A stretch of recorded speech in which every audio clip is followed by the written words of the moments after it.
Cuán bienaventurados son los que guardan sus testimonios y con todo el corazón le buscan. No cometen sino que andan en sus caminos. Amén. Cuán bienaventurados. Considerémonos, hermanos, porque estamos atendiendo el ministerio de la palabra del Señor. Saben que el retiro del cubreboca que acabo de realizar es porque estoy autorizado para hacerlo al momento de la prédica, entonces para que lo entendamos así. Muy bien. A ver si alguien me recuerda en dónde es que estamos predicando. Qué bueno que es un simple ejercicio, ¿verdad? ¿Se imagina un pastor diciendo eso cuando estamos por empezar la prédica? Ahí sí que mejor salga corriendo. Apocalipsis capítulo 2. La serie que estamos llevando adelante es la serie de Jesús habla a su iglesia. ¿Recuerdan? Ya tuvimos un primer acercamiento con lo que corresponde a una introducción general, y también tuvimos la oportunidad la semana anterior de poder estar contemplando la primera de las cartas que el Señor escribió a su iglesia. Así que hoy nos corresponde ver la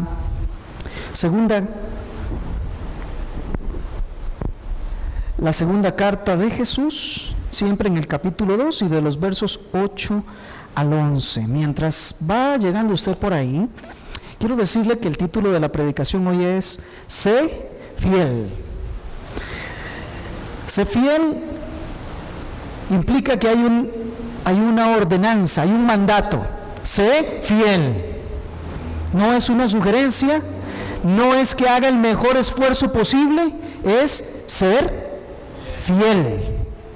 Y fiel quiere decir que debe de permanecer atento al comportamiento que el Señor espera que se tenga, al corazón que el Señor espera que se tenga.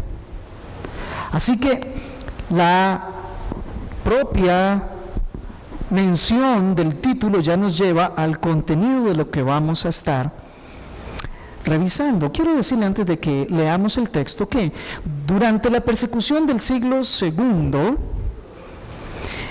de nuestra era, se acusaba a los creyentes ante los magistrados y se les perseguía y se les enjuiciaba para finalmente condenárseles, solamente por ser seguidores de Cristo Jesús, solamente por ser cristianos. Durante el siglo II, el Imperio Romano era el que gobernaba todo el territorio conocido, y muchos creyentes fueron a la muerte. Se dice que al menos en cada una de las olas de persecución había entre 850,000 y 1,5 de personas que morían solo por ser creyentes, a la par de cientos, sino miles de personas que quedaban en las cárceles, o a los que se les quitaban sus bienes y sus libertades y quedaban completamente empobrecidos. Se habla en la historia de la iglesia, cuando alguno tenga interés en revisar, váyase a lo que se denomina las actas del martirio, para que vea lo que ocurría con nuestros hermanos en la fe en el primer siglo. Por ejemplo, se habla de un joven germánico, así se llamaba, Germánico, un muchacho joven que se había convertido al cristianismo. Y entonces este fue llevado ante el magistrado acusado de ser un cristiano.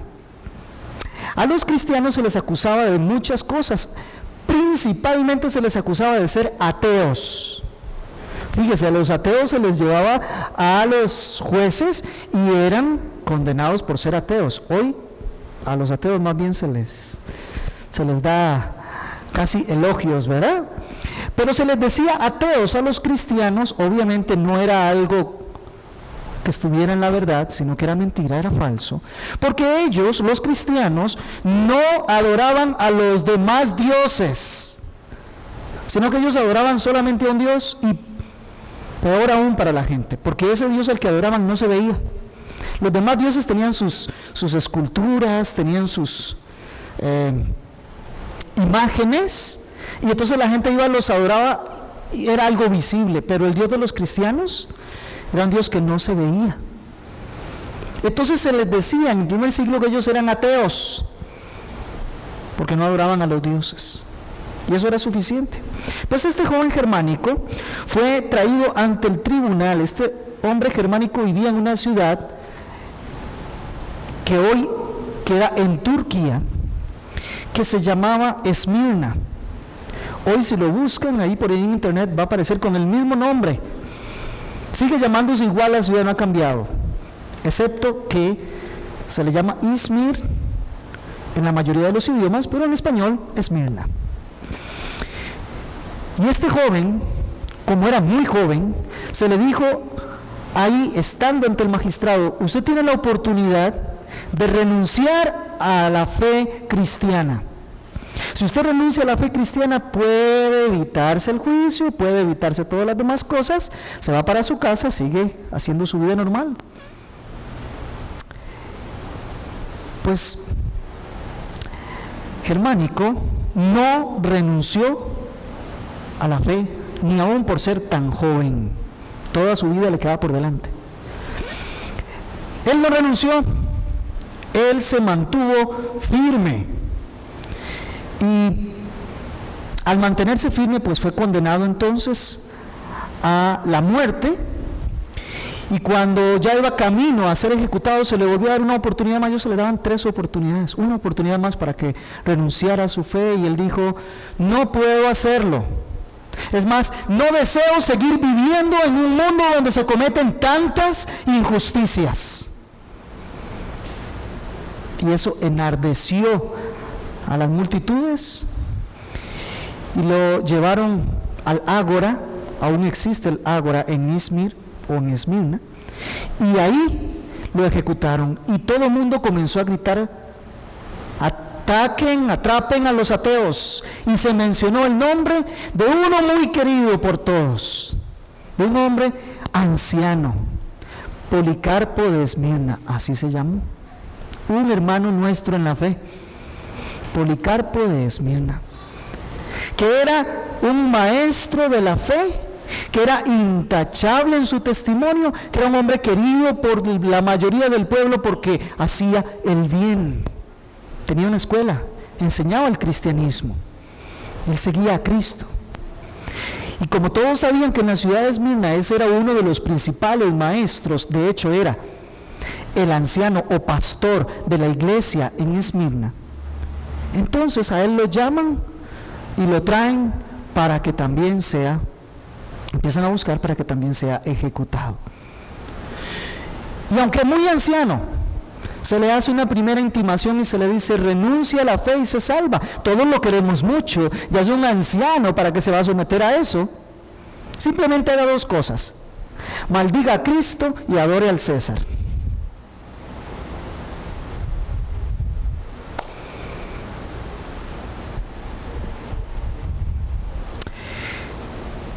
Dejemos a Policarpo ahí por unos momentos. Policarpo era, además del pastor de la iglesia en Esmirna, fue un amigo íntimo y un discípulo de Juan, el que escribió el libro de Apocalipsis.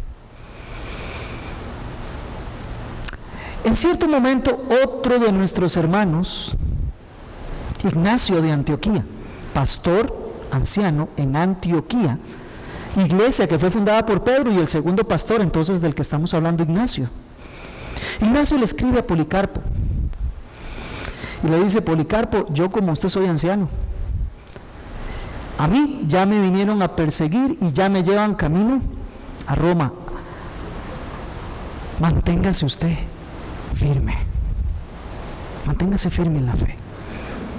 Si el Señor le ha placido que nosotros seamos parte de los que probemos el cáliz de Cristo, pues gloria sea a Dios. Y fortaleció a Policarpo. Se van a encontrar las cartas, están escritas, la carta que le envía Ignacio a Policarpo y la carta que le envía también Ignacio a la iglesia en Esmirna, y luego Policarpo escribiendo qué fue lo que ocurrió con Ignacio cuando él fue sacrificado, cuando él fue muerto. Bueno, ¿qué dijo Ignacio de Antioquía cuando se le pidió que él fuera a ser ejecutado? Él dijo: llévenme, yo quiero permanecer como un verdadero testimonio fiel de Jesucristo.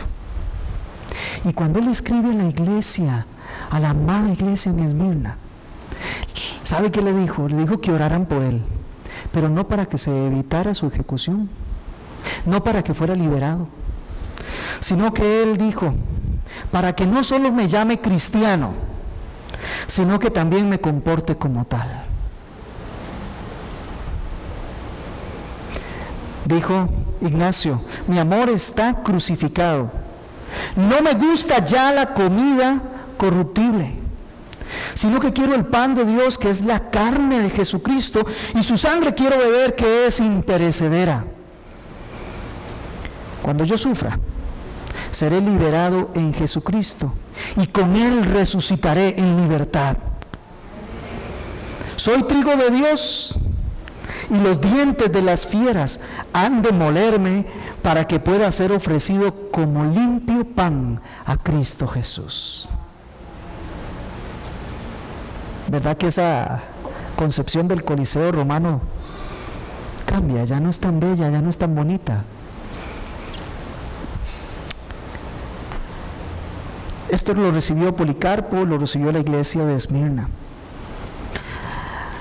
Pero veamos lo que el Señor le dice a la iglesia de Esmirna. Verso 8 del capítulo 2. Escribe el ángel de la iglesia en Esmirna, el primero y el último, el que estuvo muerto y ha vuelto a la vida, dice esto: yo conozco tu tribulación y tu pobreza, pero tú eres rico, y la blasfemia de los que dicen ser judíos y no lo son, sino que son sinagoga de Satanás. No temas lo que estás por sufrir. He aquí, el diablo echará a algunos de vosotros en la cárcel para que seáis probados, y tendréis tribulación por 10 días. Sé fiel hasta la muerte, y yo te daré la corona de la vida. El que tiene oído, oiga lo que el Espíritu dice a las iglesias. El vencedor no sufrirá daño de la segunda muerte. Señor, llévanos a tu palabra, con toda reverencia lo pedimos, para que tu Espíritu Santo sea glorificado en esta mañana y nosotros seamos edificados por ti. Ayúdanos, porque para ser fieles, en verdad, te necesitamos. Oramos así en el nombre de Jesús. Amén. Otra vez voy a seguir la estructura que he estado teniendo con las iglesias. Primero, exponer el texto como debe ser. Segundo, algunas lecciones prácticas. Y finalmente, vamos a ver cuál es la aplicación que nosotros encontramos en el texto. Esmirna, que es a la que se escribe, verso primero, escribe el ángel de la iglesia en Esmirna. Esmirna está situada más o menos a unos entre 56 y 64 kilómetros de la ciudad de Éfeso.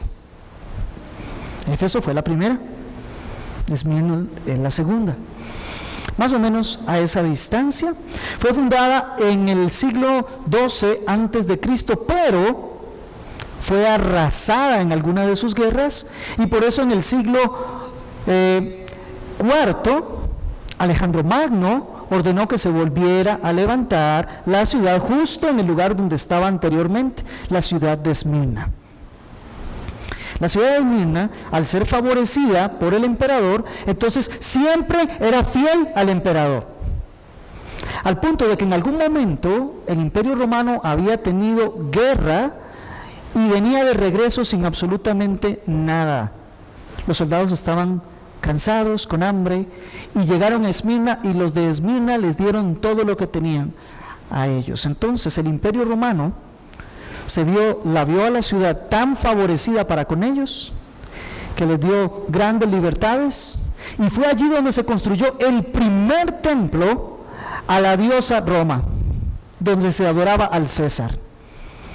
El primer templo de adoración al César se construyó en Esmirna.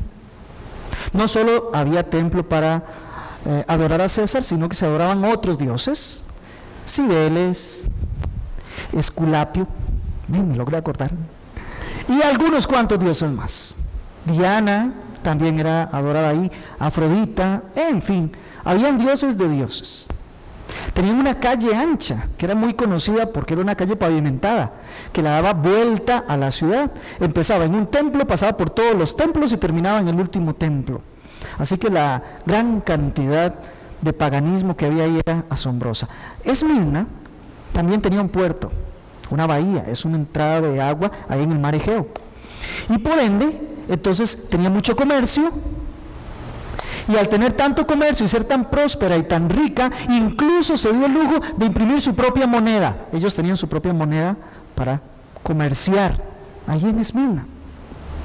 Esmirna sigue siendo la ciudad más bella que tiene Turquía al día de hoy. Es la ciudad más occidental. Entonces digamos que si algún día quieres ir a Turquía, te aconsejo que vayas a Esmirna porque es la ciudad que tiene costumbres más cercanas a nosotros. Esmirna fue denominada como la ciudad dorada de Asia, o como el adorno de Asia. Así de importante era Esmirna. Ella competía con Éfeso y con Pérgamo por ser las ciudades más importantes de Asia. En Esmirna hubo una escuela de medicina, que no podríamos decir que cualquier ciudad tenía una escuela de medicina.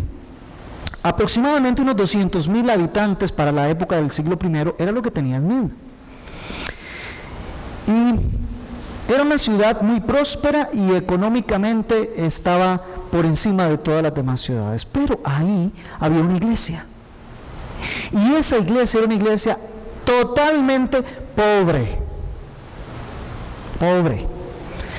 ¿Por qué? Porque precisamente como eran perseguidos los cristianos, les eran confiscados sus bienes, entonces la gente se quedaba sin posibilidad de seguir comerciando ni de posibilidad de seguirse sosteniendo económicamente.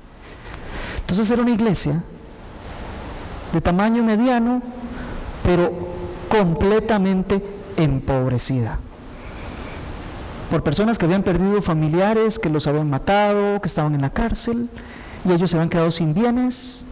Entonces era pobre no porque no quería trabajar, es porque no había forma de trabajar, no tenían cómo hacerlo. Hoy nosotros hablaríamos de indigentes. Esa era la iglesia en Esmirna, ahí donde Policarpo, el que estuvimos hablando, fue uno de sus pastores. Pero veamos, escribe al ángel de la iglesia en Esmirna. ¿Quién escribe? Veamos cómo se identifica el que está escribiéndole a esa iglesia. Le dice, el primero y el último. ¿De qué habla el primero y el último? Ya lo estuvimos viendo en la introducción. Habla de la eternidad. Cristo es el primero y Cristo es el último.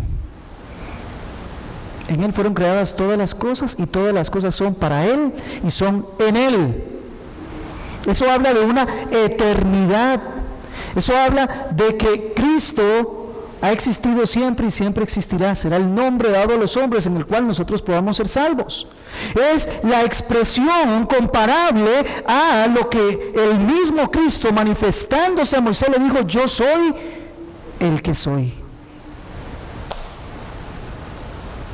Dígame, ¿quién puede decir yo soy el que soy en cualquier lugar, circunstancia, tiempo y momento de la historia? Solamente hay uno. Usted y yo somos ahorita, no sabemos más adelante. Pero incluso usted y yo somos porque dependemos del único que sí es. El que sí ha existido y existirá para siempre, el eterno. Por eso nos dice Hebreos que Jesucristo es el mismo ayer y hoy y por los siglos.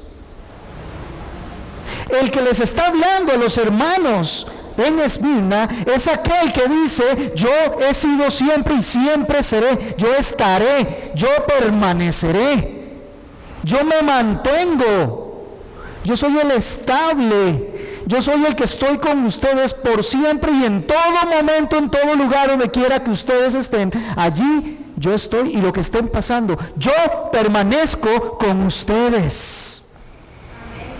Hemos dicho que el Señor se identifica con cada una de las iglesias de acuerdo a la necesidad que la iglesia tiene de escuchar, y la iglesia tiene necesidad de escuchar que el Señor permanece con ella en todo momento, no importa lo que esté pasando. Y le dice, el primero y el último. Y además de señalar la eternidad, ya se lo había dicho en Apocalipsis 1:8, le dice, el que estuvo muerto y ha vuelto a la vida. Qué hermosa referencia. ¿Saben ustedes quién fue el que estuvo muerto y ha vuelto a la vida? Dicho de mejor manera, estuve en la condición de muerto, pero permanezco vivo. Ese es nuestro Señor Jesucristo, y solamente Él. Recuerda la resurrección, vea qué referencia más clara a la resurrección de nuestro Señor Jesucristo. Esto siempre es un aliciente para todo creyente, saber que no importa lo que esté ocurriendo, al final no importa si muere, sigue estando en Cristo. Juan capítulo 14, verso 19, el Señor les dice a los discípulos, un poco más de tiempo y el mundo no me verá más, pero vosotros me veréis, porque yo vivo y vosotros también viviréis. No importa lo que puedan estar pasando, si aún el peldaño último de las tribulaciones es la muerte, yo ya pasé por ahí, dice el Señor. Yo ya estuve muerto, pero estoy vivo. ¿No le parece a usted que eso es un aliciente? Yo no sé si usted logra conectar la última parte, pero se la voy a decir. Jesucristo nos dice, yo estuve muerto, pero ahora vivo, y por ende ustedes, aunque estén muertos, en mí tienen vida. ¿Me doy a entender? Él pone su propio testimonio como garantía de que nosotros permaneceremos eternamente con Él. Y eso lo necesitaba escuchar la iglesia de Esmirna. La iglesia de Esmirna estaba siendo perseguida. La iglesia de Esmirna no solamente estaba siendo perseguida por el imperio, sino que además dentro de la iglesia también había problemas con algunos que pues eran falsos. Y usted sabe una cosa, nosotros los creyentes tenemos el mismo problema. La iglesia de nosotros, la iglesia bautista Betel en San Ramón, lo mismo que todas las demás iglesias, tenemos el mismo problema. Tribulación de afuera y problemas con los falsos que están adentro. Qué bendición que es Cristo el que está con nosotros. Qué descanso es.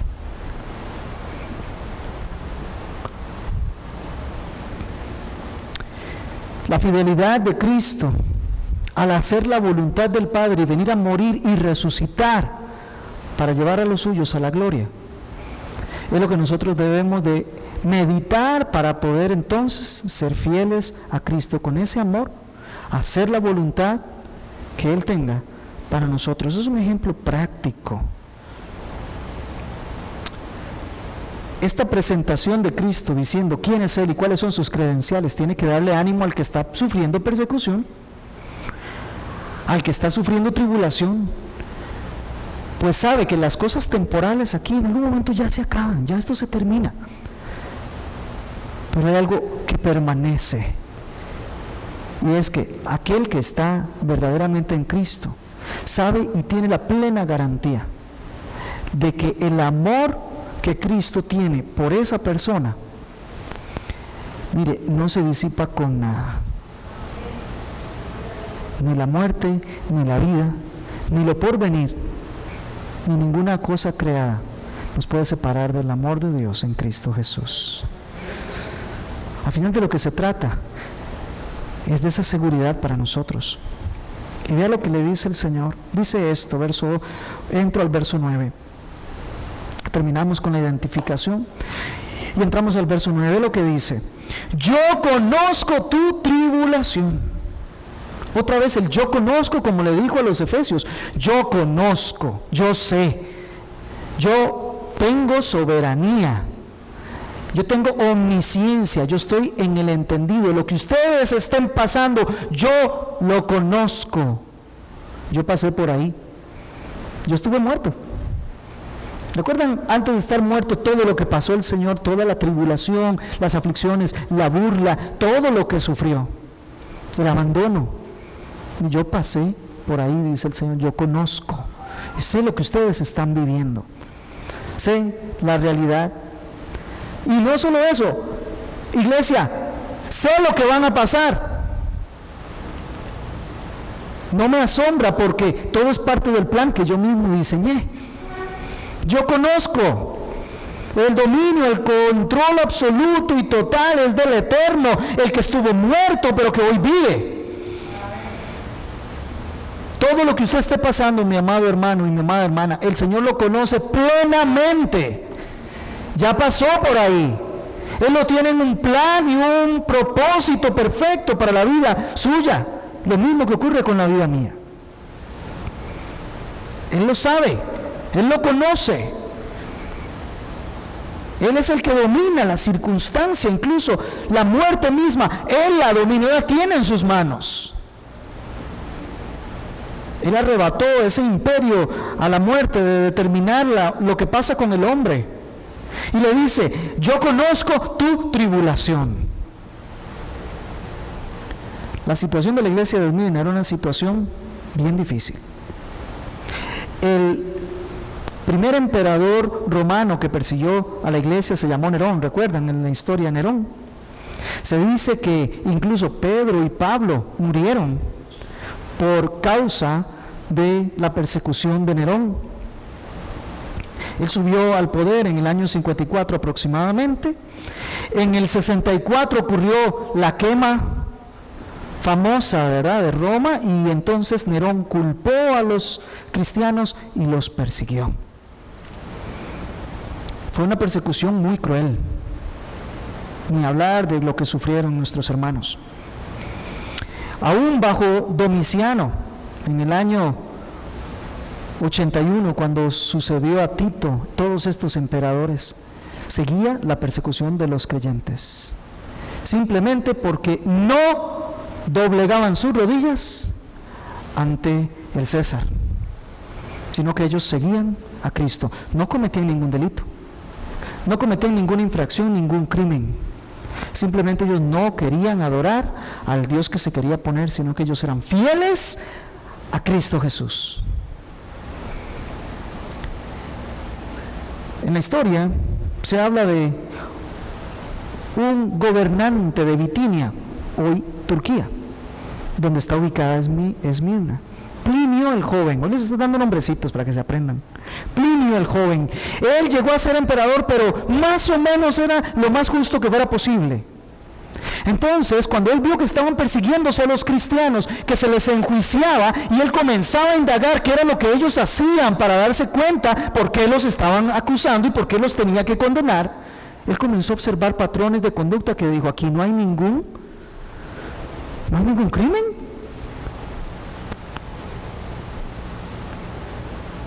Entonces él escribe al emperador Trajano y le dice, ¿qué hago con los cristianos?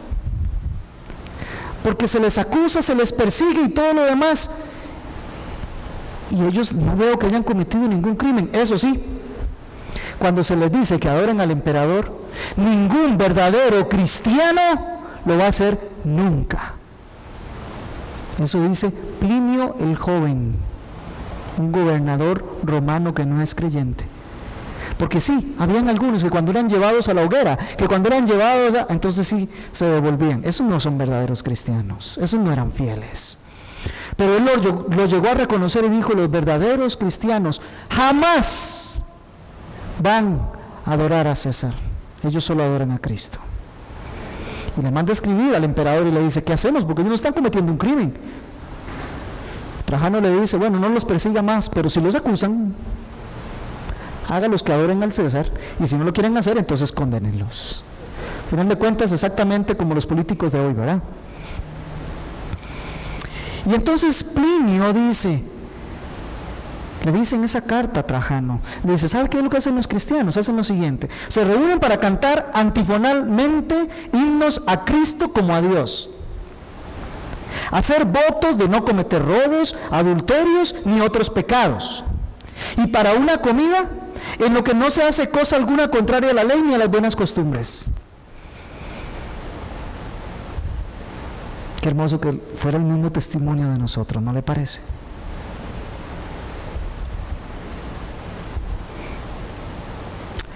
La tribulación entonces consistía en que eran acusados, entonces como eran acusados los enjuiciaban y los hacían adorar a Dios, a César, y si no lo hacían entonces eran llevados a la muerte, castigos físicos, mutilaciones, cárcel, exilio. Juan sufrió el exilio, eran perseguidos. A lo interno tenían falsos maestros que hacían acusaciones. El Señor dice, yo conozco esa tribulación por la que está pasando la iglesia. Yo conozco eso. Y no solo eso, dice, y tu pobreza.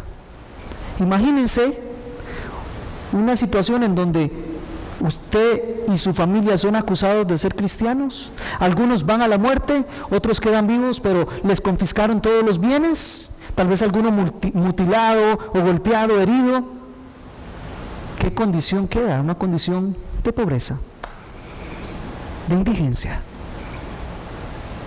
Fueron excluidos de la rica y próspera sociedad de Esmirna. No estamos lejos de eso. No estamos lejos de eso.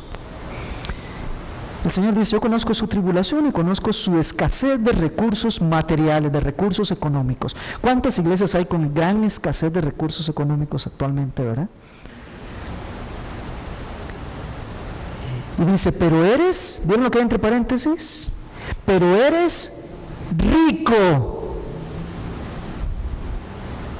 Pero tienen pobreza económica, entonces, ¿qué riqueza habla el Señor? Es que déjeme decirle que el concepto de riqueza que maneja Cristo Jesús es totalmente diferente al concepto de riqueza que maneja el mundo. Son completamente opuestos. La riqueza de la que habla Cristo Jesús, por supuesto que se refiere a un tema espiritual. Y ellos eran ricos en comparación con otra iglesia que veremos más adelante, que esa era más bien pobre espiritualmente. Ellos, de acuerdo a la medida de Cristo, tenían grandes riquezas. Eran riquezas espirituales. Mire, estaban en Cristo, ¿no es eso una riqueza? Mire, fueron adoptados en el amado, ¿no es eso una riqueza? Fueron perdonados de todos sus pecados, eso es una riqueza. Recibieron el don del Espíritu Santo, eso es más riqueza todavía. Y podemos seguir enumerando las grandes riquezas que tiene, no solo nuestros hermanos en el Mina, sino todo creyente en Cristo Jesús. Si quiere usted reconocer su riqueza, le voy a dar un consejo. A los creyentes que me están escuchando, les voy a dar un consejo. Váyanse al capítulo 1 de Efesios y pónganse a ver todas las riquezas que ahí dice: elección, predestinación, adopción, y siga leyendo y vea todas las gemas, todo lo que hay en los saberes de su cuenta celestial, para que se dé cuenta cuál es la riqueza que tiene. Para el mundo ellos eran pobres y no tenían nada, no valían. Para Cristo, Él estaba con ellos y ellos eran ricos y estaban con Él, valían la sangre que Él derramó en la cruz del Calvario. Yo le pregunto, ¿cuál es su parámetro para medir la riqueza? Se lo pregunto en serio. ¿Cuál es su parámetro para medir la riqueza? Claro, aquel que todavía me está escuchando y que está poniendo atención dirá, pues claro, la riqueza espiritual. Ajá. Si usted dice eso, pero ¿será tan cierto? ¿Quiere decir que se dedica usted a pulir las gemas espirituales día a día? ¿O se dedica a pulir las riquezas materiales todos los días.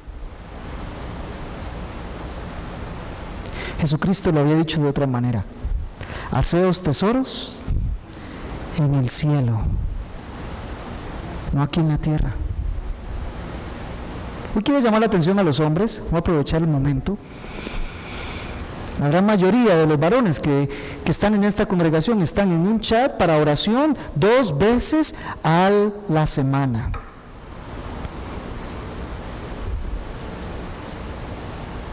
...30 minutos.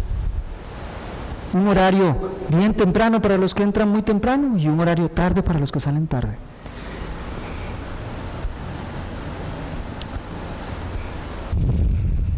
Exhorto a que se unan. Llevamos varias sesiones de oración y les exhorto a que se unan. Yo sé que les llega el mensaje. Hay que dedicarse a pulir las gemas que el Señor nos dio, la adopción, mire, el perdón de nuestros pecados, la paz que el Señor pone en nosotros. ¿Cómo pulimos eso? A través de los tiempos de oración, a través de los tiempos de lectura de la palabra, a través de los tiempos de meditación. Estamos preocupándonos por la riqueza espiritual. Pero cuando tú me dices que no tienes tiempo para orar, o que no tienes tiempo para un devocional, o que no tienes tiempo ni siquiera para sentarte a escuchar una breve predicación, entonces tus intereses están en las riquezas de este mundo, porque ahí te aseguro que sí tienes tiempo, ahí sí lo inviertes. Cristo dice: pero tú eres rico. Mientras a los ojos de la ciudad eran pobres, a los ojos de Cristo ellos eran ricos. Y no solo eran ricos, ellos enriquecían a los demás, porque ellos llevaban el testimonio del Evangelio para que otros se convirtieran. Déjeme decirle que mientras Ignacio de Antioquía era llevado a Roma para ser sacrificado, aún en el momento en que estaba frente a las fieras, muchos creyeron. Y dijeron: para que estos hombres realmente tengan la osadía de mantenerse firmes a Cristo en esa circunstancia, es porque realmente ese Cristo existe. Y muchos creían por el testimonio de ellos. Estos hombres terminaban enriqueciendo a los otros. La palabra de Dios nos dice que Cristo se hizo pobre para traernos a nosotros riqueza.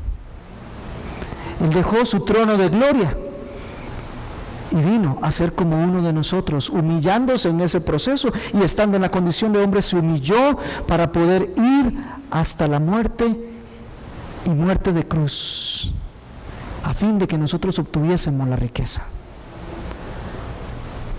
¿Entiende lo que está ocurriendo con esta iglesia? El Señor le dice: entiendan, la valoración que yo hago de las cosas es en función o en términos de eternidad, de esencialidad, y no de temporalidad o de algo superficial. Las cosas de este mundo son temporales, son superficiales. La preocupación debe de estar puesta en lo eterno. Ahí es donde debemos de ocuparnos. Y vean por qué menciona el Señor. Dice: conozco tu tribulación, tu pobreza, aunque eres rico, y la blasfemia de los que dicen ser judíos y no lo son, sino que son sinagoga de Satanás. Los judíos eran los que iban y acusaban a los cristianos ante los magistrados para que los tuvieran que juzgar. Los judíos, los que dicen ser seguidores del Dios de Abraham, de Isaac y de Jacob, están acusando a los creyentes en Cristo, el mismo Dios de Abraham, Isaac y Jacob. Los están acusando para que sean llevados ante los magistrados, para que sean enjuiciados y condenados. Estos judíos que debían de estarse reuniendo alrededor de la persona de Cristo, están reunidos como una asamblea alrededor de Satanás. Eso es lo que Cristo les dice. Son sinagoga, reunión, congregación de Satanás. Porque Satanás es el acusador de los hermanos. Ellos estaban haciendo lo que Jesús les dijo a los fariseos, a los líderes de la iglesia de su época, en Juan 8:44. Les dijo: sois de vuestro padre el diablo y queréis hacer los deseos de vuestro padre. Estos hombres estaban siendo influidos por Satanás para ir a acusar a los hermanos. ¿Y sabe de qué iban a acusarlo? Mira las acusaciones que se daban contra los creyentes. Por ejemplo, los acusaban, ya dijimos que de ateísmo, pero también los acusaban de otros aspectos. Por ejemplo, de que eran caníbales, porque comían la carne y bebían la sangre de Cristo Jesús. Sí, es altamente risible, pero para esos hombres significó la entrega de sus vidas por una blasfemia, por una acusación falsa que se hacía de ellos. Se decía que en las reuniones de los cristianos se hacían orgías. Sí, porque se hablaban entre ellos como hermanos, porque unos cuidaban los hijos de otros, porque se abrazaban y se daban el ósculo santo.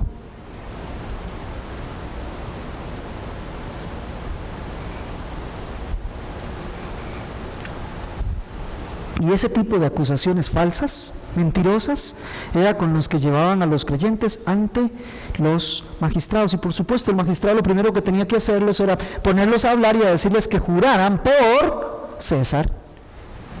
Y ellos no juraban por César, ellos juraban por Dios. Y ahí los agarraban como sediciosos, como rebeldes contra el imperio. Qué cosa más increíble. Y él le dice: y la blasfemia, la mentira, la calumnia, la falsedad de los que dicen ser judíos y no lo son, sino que son acusadores de los hermanos, por ende, son la sinagoga de Satanás. Mire, por ahí, y para no andar mucho, por ahí ya estamos sufriendo cierta censura por ser creyentes. Se nos acusa de intolerantes, de un montón de cosas que realmente no lo son. Pero ya se nos está acusando falsamente. No estamos lejos.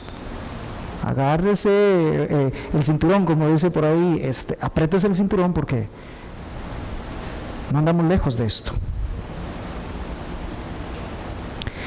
Y el Señor les dice: yo conozco toda esta circunstancia que ustedes están viviendo, atribulados, pobres, aunque son ricos, y siendo calumniados por aquellos que parecieran judíos, pero realmente no son sinagoga de Satanás. Dentro de ustedes tienen el problema de los judíos que los acusan, y fuera de ustedes tienen el problema de aquellos que los condenan.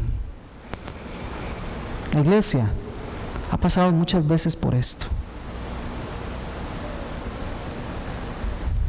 Y el Señor, ¿qué les dice frente a esta realidad? Ya que lo conozco, entonces viene la palabra del Señor para la iglesia: no temas. No debes temer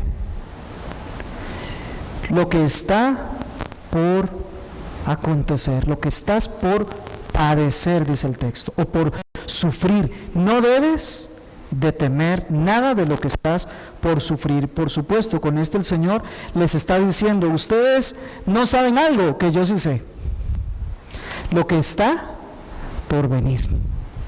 No teman lo que ya viene. Y usted dice: ¿pero qué más puede venir contra los hermanos? No teman lo que viene. Viene una persecución aún mayor y más grande. El Señor les ordena, no les dice, no les aconseja, está como un mandato, es un imperativo: no deben temer. No deben temer. El corazón del hombre normalmente es temeroso cuando se enfrenta a las amenazas, cuando se enfrenta a las oposiciones, cuando se enfrenta a las acusaciones. El corazón del hombre normalmente es temeroso por su condición natural. Pero aquellos que han nacido de nuevo Han sido influidos por el Espíritu Santo y ahora tienen un corazón que no debe de temer a lo que ocurra en este mundo, en esta tierra. No teman cuando son adversados, perseguidos y amenazados, cuando les amenacen perder sus bienes, su familia, su salud, su posición social o incluso la vida misma. Recordemos, las pruebas vienen a los creyentes solo cuando son necesarias. Y son necesarias de acuerdo a la sabiduría de Dios. Y son necesarias con el propósito de Dios y duran lo que Dios dice. Nadie es enviado a una prueba por Dios más allá de lo que puede soportar. Es bueno que nosotros sepamos que Dios usa las pruebas como parte de su disciplina, como parte del trato con nosotros. Dios lo usa. Y según Hebreos 12, versos 7 y 8, las pruebas no son solo para algunos hijos de Dios, son para todos los hijos de Dios. Si alguno se cree hijo de Dios y no ha recibido prueba de parte de Dios, Dios dice en su palabra que Él lo trata como un... ¿Perdón? Como un no hijo, como un bastardo. Pero que todo el que es recibido por hijo es azotado, es disciplinado, es probado. Todos. No solo Policarpo, no solo Ignacio, ni Germánico. ¿Y por qué no debemos temer nosotros? Porque aquel que estuvo muerto, hoy está vivo. Aquel que sufrió, hoy está reinando. Es el Señor sobre todas las cosas. Y nos ha incluido en su reino. Nosotros, no importa lo que pasemos aquí, ya le pertenecemos. Somos de Él. No importa lo que pasemos aquí, un día, tal como Él, vamos a morir y vamos a vivir. No le importen a usted las amenazas, los sufrimientos, las burlas, la pobreza, la muerte. El primero y último te está sustentando en todo. No importa lo que hagan los gobernantes de turno para arrebatar hasta la vida terrenal misma. Es Jesús quien tiene la autoridad y quien tiene el control de todo lo que está ocurriendo. Es Él. Y vea lo que le dice: no temas lo que estás por sufrir. He aquí el diablo echará a alguno de vosotros en la cárcel para que seáis probados. Qué importantes son los para. Los para nos dice el propósito. Dice el diablo se va a aprovechar y algunos de ustedes los va a echar en la cárcel. Y aún más, algunos los va a llevar a la muerte. No teman. Satanás cree que está venciendo, pero en realidad lo único que está ocurriendo es que está siendo probada la fe de ustedes y ustedes van a salir como el oro. Ustedes van a permanecer firmes porque yo estoy con ustedes. Como el yunque, al que por más que le dan y le dan y le dan y le dan y le dan, sigue siendo igual de firme.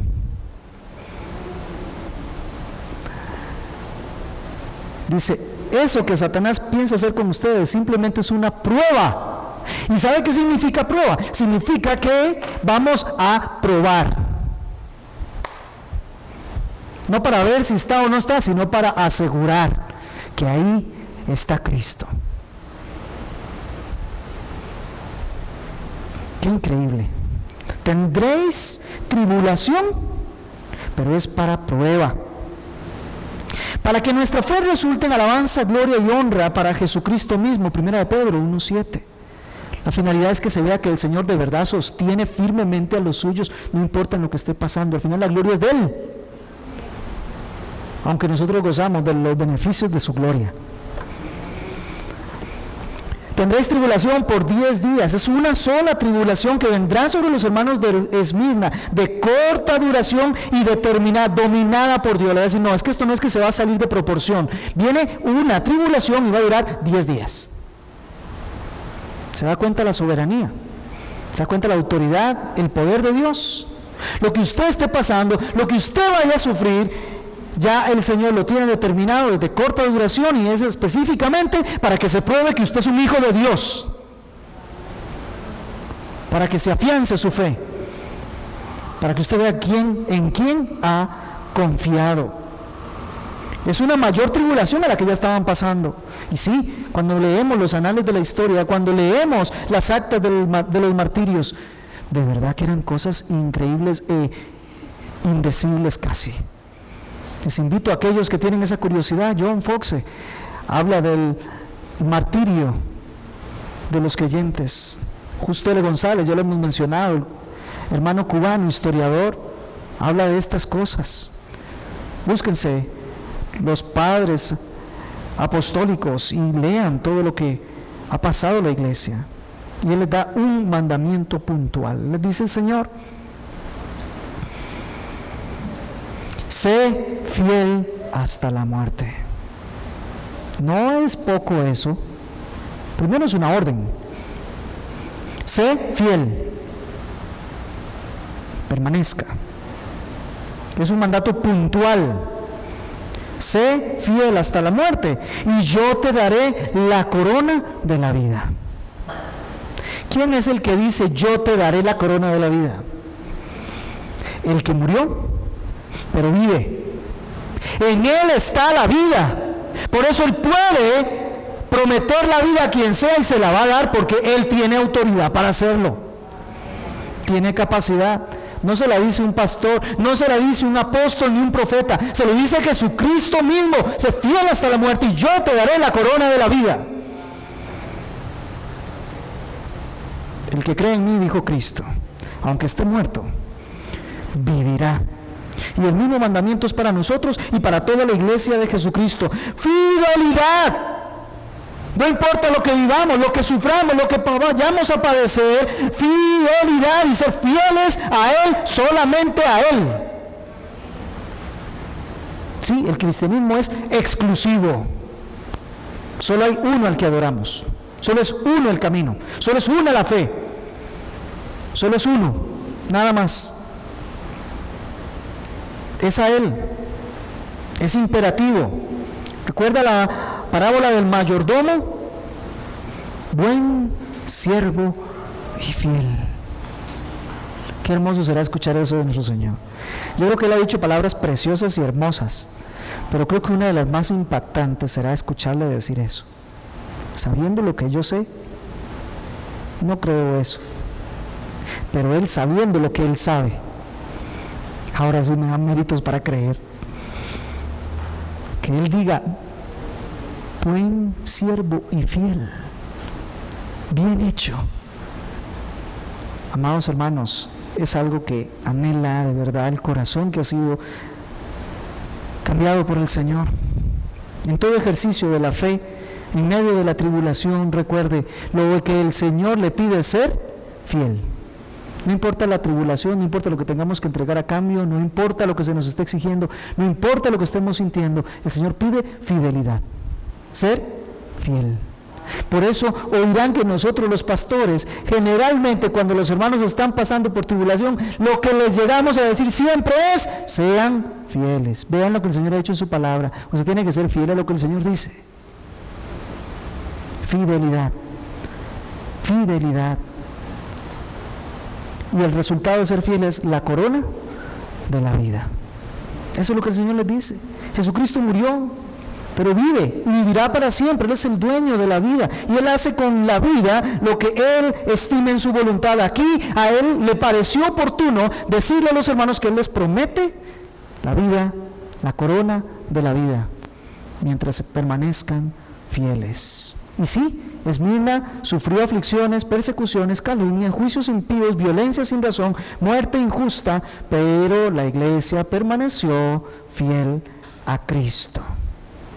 Ser fiel hasta la muerte implica una fidelidad de entrega absoluta e incondicional, una disposición firme a entregarse a aquello que suponga, hasta entregar la vida si es necesario. Si eso es lo que nos pide el Señor, a eso vamos. La idea es que se le mantenga fiel al Señor, aunque uno tenga que dar la vida por ser fiel a Él. ¿Recuerdan a Policarpo? Lo habíamos dejado por ahí. Policarpo de Esmirna fue llevado ante el magistrado, y cuando le insistía el magistrado, le decía: mire su avanzada edad, ya usted está ancianito. Simplemente maldiga a Cristo y adore al César. Nada más es todo lo que tiene que hacer. ¿Y qué le contestó Policarpo de Esmirna? Le dijo: llevo 86 años sirviendo a Cristo y ningún mal me ha hecho. ¿Cómo he de maldecir a mi rey que me salvó?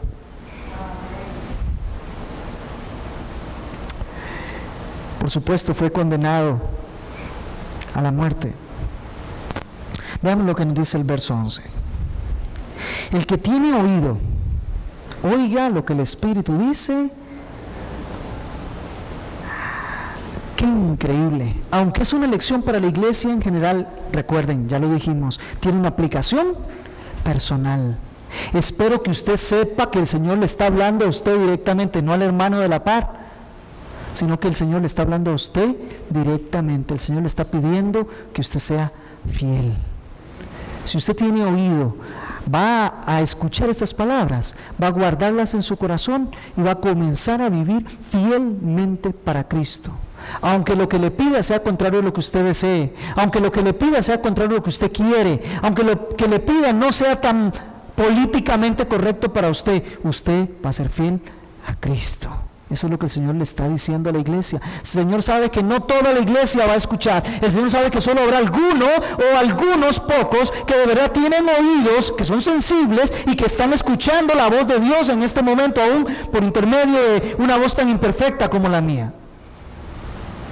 Se trata del Espíritu Santo. Oiga lo que el Espíritu dice. Escuche al Espíritu Santo de Dios. Mi apelación es que lo escuche. Abra sus oídos. Deje la sordera. Deje las distracciones. Escuche lo que el Señor le está diciendo. Escuche, Él dice: sé fiel. El Señor no le está pidiendo que acumule gran cantidad de cosas. El Señor no le está pidiendo que acumule gran cantidad de testimonio. El Señor le está pidiendo que sea fiel. Es todo lo que está pidiendo. Y aquellos que escuchan, el vencedor no sufrirá daño de la muerte segunda. Aquel que vence ¿qué, mi hermano? Que es fiel hasta la muerte, porque no todos lo van a hacer. Aquel que venciere no sufrirá el daño de la segunda muerte o de la muerte segunda. Apocalipsis capítulo 20, verso 6, verso 14, nos habla de qué se trata esa muerte segunda. Esa muerte segunda se trata del lago de fuego ardiendo, a donde va Satanás y sus ángeles, y a donde va todo aquel que no fue vencedor, que no fue fiel, que no quiso escuchar aunque tuviese orejas, que se echó hacia atrás, que no siguió a Cristo. Ahí van. Ese lugar es descrito como el infierno. Y oiga, el infierno sí existe. Y sí es un lugar de tormento y condenación. Y no se acaba.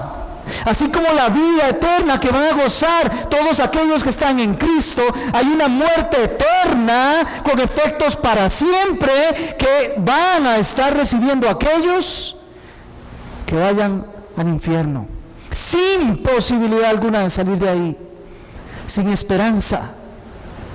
Muchos soportamos las tribulaciones porque hay esperanza, pero ¿qué pasará con el atribulado que no tiene ya esperanza? El infierno es real y quien más habló de ello es Cristo Jesús, advirtiendo a la gente para que no llegue a ese lugar. La muerte segunda tendrá efectos sobre los incrédulos por la eternidad. Pero el que vence, el que es fiel, no sufrirá ningún daño de esa segunda muerte. Recuerden, la Escritura habla de muerte en términos siempre de separación. La muerte física, se separó el cuerpo del alma. Pero la muerte segunda La muerte eterna es aquella separación de cualquier acto de bondad, de gracia o misericordia que pueda salir de la mano poderosa de Dios. Y es mantenerse bajo la ira de Dios por la eternidad. No hay aniquilación. ¿No cree usted que una vez que uno ya se acabó todo? No, para nada. No hay aniquilación.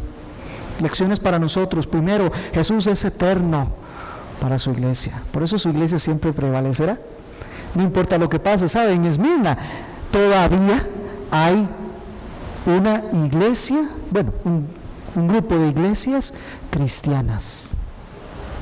Entre cristianos, católicos, judíos y ortodoxos hay aproximadamente un 4.7% de toda la población, porque mayormente es musulmana. Pero todavía el candelero del Señor está ahí. Ellos han sido fieles. No podemos asegurar que sea la misma iglesia de la que hablamos, pero ahí está el testimonio de Cristo. Ellos permanecen fieles. Jesucristo es eterno y Él sostiene a su iglesia. Segundo, Jesús estuvo muerto, pero hoy vive. ¿Quién podía matar al autor de la vida? Que murió su parte humana, solo su parte humana murió ahí y resucitó otra vez. No significa que haya muerto su vida, porque Él es en esencia la vida misma. Jesucristo es el mismo ayer, hoy y por los siglos. Hermana, para todas las generaciones. Para sus padres, para sus abuelos, pero también para sus hijos, también para sus nietos. No es de gozo eso. El Señor conoce y usa las tribulaciones para que la iglesia sea probada y sea hallada fiel. No le tema a la tribulación, tema a ser infiel.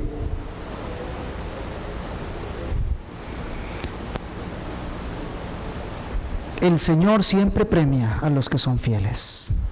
Claro, solo somos fieles porque Él mismo nos sostiene, y de eso se trata, fortalecidos en la gracia que hemos ya recibido. No es el esfuerzo humano por ser fiel, es el descanso eterno en que Él está haciendo su voluntad en nosotros, y Él nos dará lo que Él considere que debe de darnos. Él hará en nosotros.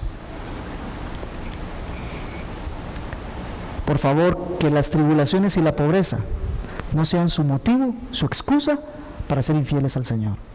Puede ser que usted sea atribulado, puede ser que esté pobre, tenga carencias económicas o materiales, pero no use eso como una excusa para ser infiel al Señor. Manténgase firme. El aliento para enfrentar las persecuciones y la tribulación, aún la misma muerte, es que el Señor murió y resucitó y nos está ofreciendo su vida a nosotros. Termino con Policarpo. Policarpo de Esmirna, anciano como era, él fue atado, él fue quemado, él fue muerto en la hoguera, no quemado, fue muerto en la hoguera.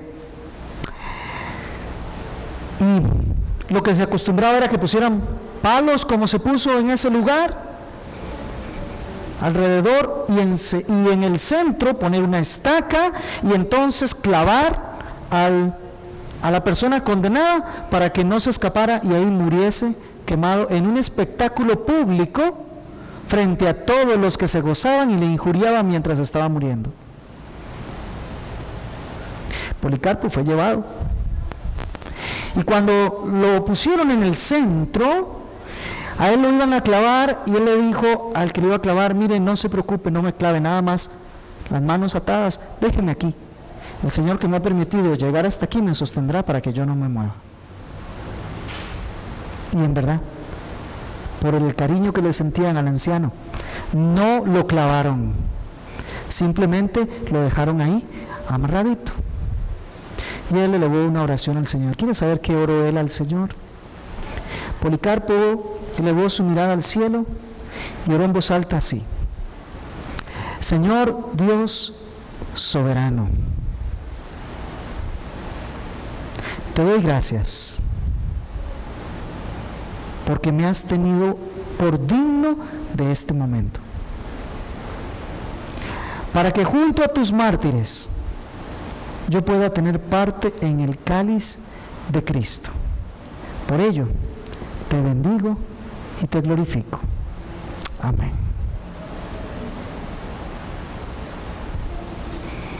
La iglesia de Esmirna era pequeña en número, pobre en recursos materiales, era perseguida, acusada falsamente, eran asesinados. Pero a pesar de las dificultades, limitaciones y persecuciones, los creyentes de Esmirna, además de que eran ricos, permanecieron fieles, y eso hizo que enfrentaran a los enemigos. La iglesia no claudicó. Policarpo de Esmirna murió ahí, no quemado en la hoguera. Después de que encendieron la hoguera, ardía y ardía y ardía, y todos podían ver que Policarpo no era alcanzado por las llamas. Entonces uno de los romanos tiró su espada para matar a Policarpo, y así murió, y se dice que fluyó tanta sangre que se apagó el fuego. Déjeme decirle que no importa las tribulaciones que ocurran en su vida, la sangre de Cristo apaga todo ese fuego, y lo hace para la gloria de Él, y lo hace para que usted permanezca fiel. Voy a pedirle que incline su rostro, cierre sus ojos por unos momentos. La iglesia de Esmirna es un ejemplo digno de imitarse.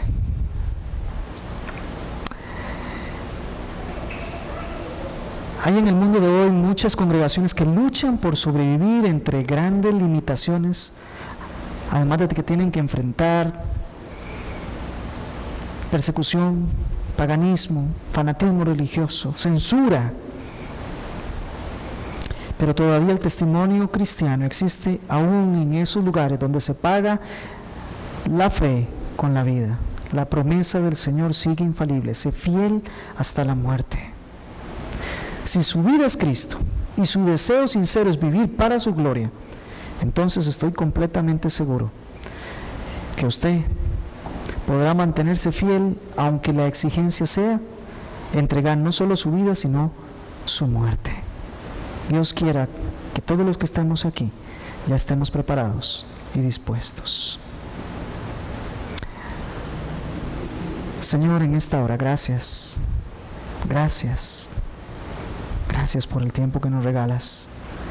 Gracias por estar con nosotros. Gracias por ser tú quien permanece fiel con nosotros. Nosotros no somos en nosotros mismos fieles, y te rogamos misericordia, te rogamos fortaleza, y te rogamos que en el momento en que debamos enfrentar las tribulaciones, la pobreza, la persecución, las calumnias, Señor, verdaderamente podamos serte fieles a ti sin importar el costo.